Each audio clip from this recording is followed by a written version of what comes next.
오늘도 반갑습니다. 맛있는 글씨 글맛입니다. 오늘의 주제는 또입니다. 또라는 뜻을 가진 글자로 아주 간단하게 생긴 또 차라는 한자가 있는데요. 이게 어문의 급수로는 3급 한자이고 중학교 수준의 한자로 지정되어 있습니다. 그래서 한자를 배우신 분들은 또 차라고 배웠고 잘 알고 계신 한자 중 하나입니다. 그런데 이 글자가 들어간 단어가 거의 없어요. 그럼에도 불구하고 중학교 한자로 분류되어 있는데 생각해보면 생긴 건 간단해도 어려운 글자입니다. 왜냐면 쓸 곳이 마땅치 않기 때문이죠. 여러분, 구차하다는 말 쓰실 겁니다. 여기에 진실로 구와 또 차가 만나 쓰이는데 구차한 변명 혹은 살림살이가 가난해 어렵다 이런 뜻으로 구차라는 말을 쓰고 있는데요. 오늘은 또 차가 들어간 글자 10개를 골라서 여러분께 소개하는 시간을 가져볼까 합니다. 그럼 오늘의 글자 여행 시작합니다. 첫 번째 글자를 보기 전에 또 차에 대해서 알아볼 필요가 있습니다. 이 글자를 왜 또 차라고 부르는지 알아야겠죠. 이 글자의 갑골문은 이렇게 생겼습니다. 시간이 지나 변해서 지금의 자형으로 남았는데요. 중국의 학자 광마략은 이 글자가 남성의 생식기를 본뜬 글자라고 했습니다. 아까 구차하다라는 말에 또 차가 쓰였다고 했죠. 여기서 구는 경솔함을 뜻합니다. 그리고 차는 남성의 생식기를 뜻한다고 해요. 그래서 구차지사라고 하면 남녀 간의 부적절한 일, 관계를 뜻하는 말로 쓰이고 있긴 합니다. 그런데 이 글자를 생식기로 이해하면 또라는 의미가 파생되지 않겠죠. 한편 다른 학자들의 생각은 이래요. 이 글자는 조상을 모시는 위패라고 하기도 합니다. 돌을 쌓아 만든 위패라는 거예요. 전 다른 학자들의 관점에서 보겠습니다. 돌을 하나씩 쌓아 위로 올립니다. 또 쌓아요. 그렇게 중복의 뜻을 가져서 이 글자가 또라는 의미를 갖게 된 거예요. 그렇게 쌓고 보니 높아지고 커졌습니다. 그래서 이 글자는 높게 쌓은 큰 뜻도 함께 가집니다. 또한 칸칸이 나뉜 모양이죠. 그래서 균등하게 나눈 뜻도 있어요. 이제 설명할 한자들에 포함된 또 차는 위패 혹은 높이 쌓은 뜻이라고 생각하면 좀 더 쉽게 이해하면서 외우실 수 있을 거예요. 첫 번째 글자입니다. 이건 보일 시 옆에 또 차가 있습니다. 아시는 분들은 다 아는 글자예요. 여기서 보일 시는 보이는 게 아니라 보여준다는 뜻을 가지는데 제사를 지내는 제단을 본뜬 글자죠. 조상님께 보여주는 겁니다. 옛 글자 갑골문은 이렇게 제단을 그려냈습니다. 그리고 여기에 또 차가 붙었는데 이건 위패예요. 제사를 지낼 때 돌로 쌓은 위패 앞에 제단을 놓은 게 이 글자입니다. 그래서 이 글자는 하라비조, 조상조라는 글자가 되었습니다. 처음 시를 붙이면 시조가 되고 먼저 선을 붙이면 선조가 됩니다. 그리고 뒤에 윗상을 붙이면 우리가 흔히 말하는 조상이 되는 겁니다. 이렇게 조상조에 쓰인 또 차는 돌로 쌓은 위패를 뜻하고 있다는 점 쉽게 이해하실 수 있을 겁니다. 이제 두 번째 글자 보겠습니다. 벼화가 있어요. 그리고 이 옆에 또 차가 붙었습니다. 그럼 이런 자형으로 새로운 글자가 탄생하는데 여기서 벼화는 수확한 곡물을 뜻합니다. 그리고 여기서 또 차는 구획으로 나눈 겁니다. 밭전과 우물정처럼 땅을 나눈 뜻이 되는데요. 수확한 곡식을 나누는 뜻을 갖습니다. 그래서 후대에는 이게 세금의 의미가 되어서 세금조라는 이름을 붙였어요. 세금세를 뒤에 붙이면 조세가 되는 거예요. 세금이란 건 수입, 수확이라는 큰 하나에서 조금을 떼어낸 뜻이죠. 그래서 이 글자는 얼마만큼 일부를 빌린다는 뜻도 가집니다. 그래서 조차라는 말이 있는데요. 한 나라가 다른 나라 영토의 일부를 빌려서 일정 기간 통치하는 행위를 조차라고 합니다. 그래서 지금은 중국 영토이지만 예전에 홍콩은 영국의 조차지였고 마카오는 포르투갈의 조차지였던 겁니다. 이렇게 빌린다는 뜻도 함께 가진 세금조에 쓰인 또 차는 생김새 그대로 나눈다는 뜻을 가졌습니다.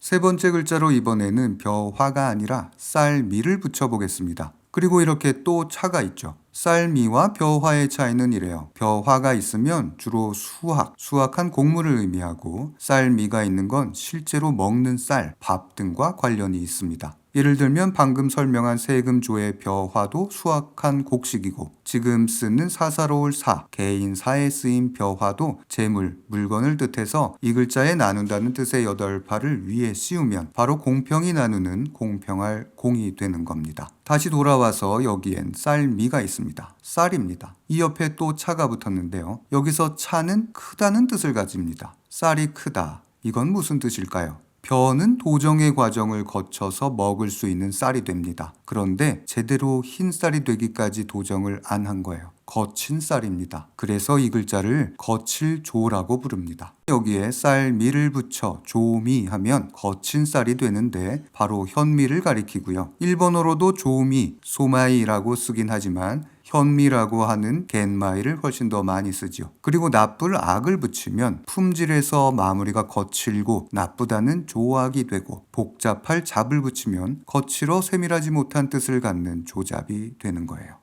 네 번째 글자는 이렇습니다. 제가 지금 집을 뜻하는 집면 안에 또 차를 넣었는데요. 이 글자 옛 글자는 이렇게 집 안에 고기가 쌓인 모양이었어요. 얼마나 좋을까요? 그래서 설문의자에서는 이 글자를 편안할 안과 같은 뜻이라고 말합니다. 그리고 시간이 지나면서 집 안에서 제사를 지내며 제단에 고기를 올린 모양으로 바뀝니다. 고기를 쌓아 올려 제사를 지내는 거예요. 제사를 잘 지내야 한다는 뜻이 됩니다. 그리고 지금의 자형이 되어서 이 글자는 당연하다, 마땅하다라는 뜻으로 변해서 마땅의라고 부르고 있습니다. 시의적절하다라는 말이 있죠. 당시의 사정이나 요구에 아주 알맞다는 뜻입니다. 시기적절이라고 써도 무방하지만 시의적절은 사정과 형편에, 그리고 시기적절은 때에 알맞다는 뜻으로 아주 살짝 달라요. 그리고 마땅할 당을 뒤에 붙이면 의당이 되어서 마땅히라는 뜻을 가진 말이 되는 거예요. 이 글자에도 쌓인 뜻을 갖는 또 차가 있습니다.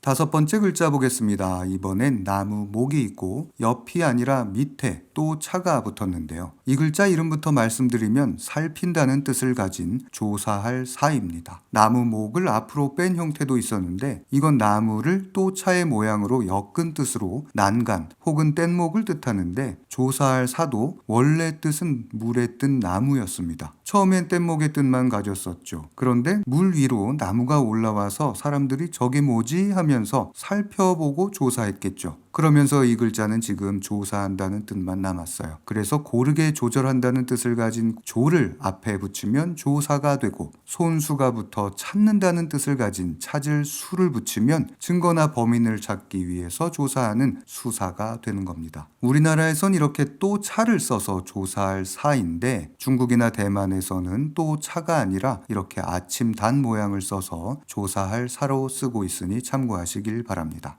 여섯 번째 글자는 또 차부터 이렇게 나와요. 그리고 이 옆에 힘력을 붙여줍니다. 이건 힘을 쌓아 더하는 뜻이 되겠죠. 물론 형성자지만 외우기 쉽게 설명드리는 겁니다. 힘을 더하는 의미에서 이 글자는 도울조라는 글자가 되었어요. 도울, 보를 써서 다른 것을 도와 부족함을 채우는 보조에 씁니다. 그리고 건강 보조식품, 보조 배터리 이렇게 쓰고 있죠. 그리고 싹을 뽑아 올려서 자라는 것을 돕는다는 사자성어가 있죠. 이렇게 쓰는데 이건 뽑을 알을 써서 알묘조장이라고 합니다. 한자 학습도 그래요. 잘못된 방식으로 빠르게 얻으려고 해서 되는 게 아닙니다. 또 차처럼 조금씩 쌓아가는 거예요. 다음 글자 보겠습니다. 일곱 번째 글자는 조금 쉽습니다. 이렇게 여자 열을 쓰고 옆에 또 차를 붙여 쓰는데요. 제가 초반에 또 차는 높고 큰 뜻도 가진다고 했죠. 그래서 이 글자는 만누이저라는 한자예요. 이 글자의 본래 뜻은 가장 큰 여성을 뜻하는 어머니를 의미했습니다. 시간이 지나면서 만누이라는 뜻으로 변했죠. 우리는 자주 쓰지는 않지만 소저라는 말로 다 큰 처자를 뜻하기도 하고, 중국에서 이 글자를 2개 쓰면 누나라는 뜻으로 저저라고 쓰고 제재가 됩니다. 한편 만누이 말고 그냥 누이는 누이자를 쓰는데요. 여기에 손 아랫누이 매를 쓰면 우리가 잘 아는 여자 형제, 자매가 되는 거예요. 이렇게 여자 여 옆에 큰 뜻을 가진 또 차가 붙어서 만누이 저라는 글자가 되었답니다. 여덟 번째 글자는 이렇습니다. 이번엔 물을 뜻하는 삼수변을 먼저 쓰고 이 옆에 또 차를 써줍니다. 이 글자는 원래 강물의 이름이었어요. 물 이름 저라고 불렀었는데 이 글자가 물이 넘치는 홍수를 막기 위해 댐을 쌓아 막는 뜻으로 쓰이면서 막을 저가 됩니다.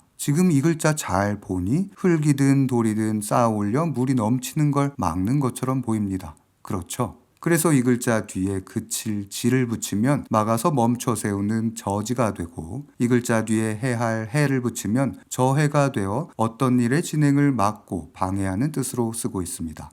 한편 손수가 들어간 이렇게 생긴 막을 저도 있는데, 이건 손으로 물리적인 저항으로 맞서서 막는 뜻을 가진 막을 저이고, 물수와 또 차가 있는 막을 저는 흐름이나 기세 등을 막는 뜻으로 쓰이고 있으니까 참고하시길 바랄게요.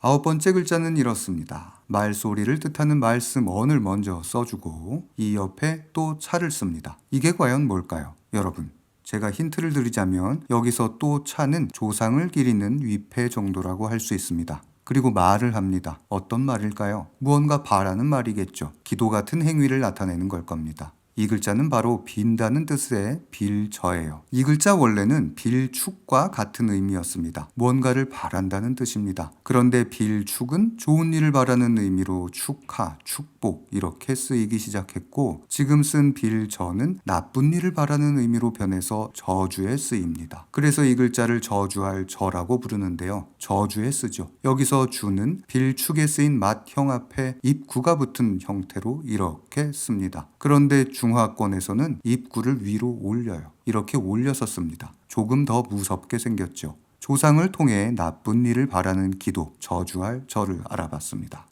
10번째 글자 간단히 보겠습니다. 이렇게 사람 인 2개가 있고 이 옆에 또 차가 있어요. 이 글자 이름부터 말씀드릴게요. 이건 어육을 조리하는 도마의 뜻을 가진 회의자, 도마조라는 글자입니다. 이게 왜 도마냐? 그리고 이게 왜 회의자냐? 어디에도 설명은 없습니다. 제가 처음으로 이게 왜 도마조인지 설명드리겠습니다.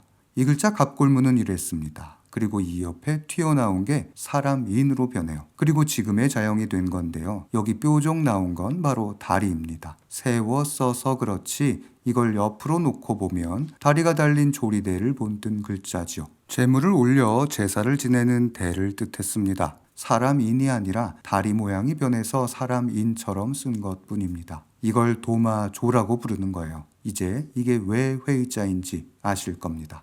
장자 소요유편에 나오는 이야기입니다. 태평성대를 누린 요나라 요임금이 허유라는 덕이 높은 사람에게 자리를 물려주려 했습니다. 그때 허유가 말합니다. 임금께서 이렇게 잘 다스리고 계시는데 제가 대신할 필요는 없습니다. 요리가 서툴다고 제사를 지내는 사람이 부엌에 뛰어들어 요리를 해서는 안 될 것입니다. 여기서 월조는 넘는다는 월과 도마조입니다. 도마조는 제물을 올린 대라고 했죠. 그러니 월조는 제사를 지내는 조리대를 넘는다는 뜻입니다. 그리고 대신할 대와 부엌포가 나오죠. 부엌일을 대신한다는 뜻입니다. 그래서 월조 대포는 자신의 직분을 넘는 주제넘는 참견을 의미하는 고사성어입니다. 잘 기억해 두세요. 오늘은 어떠셨나요? 오늘은 쌓이고 중복된 뜻, 그리고 높고 큰 뜻, 그리고 생긴 대로 나뉘어 구분한 뜻을 가진 또 차가 들어간 글자들을 알아봤습니다. 어렵지 않은 재미있는 시간이었길 바라고요. 저는 더 좋은 영상 준비해서 여러분 다시 찾아오겠습니다. 오늘도 봐주셔서 정말 감사합니다. 맛있는 글씨 글맛입니다.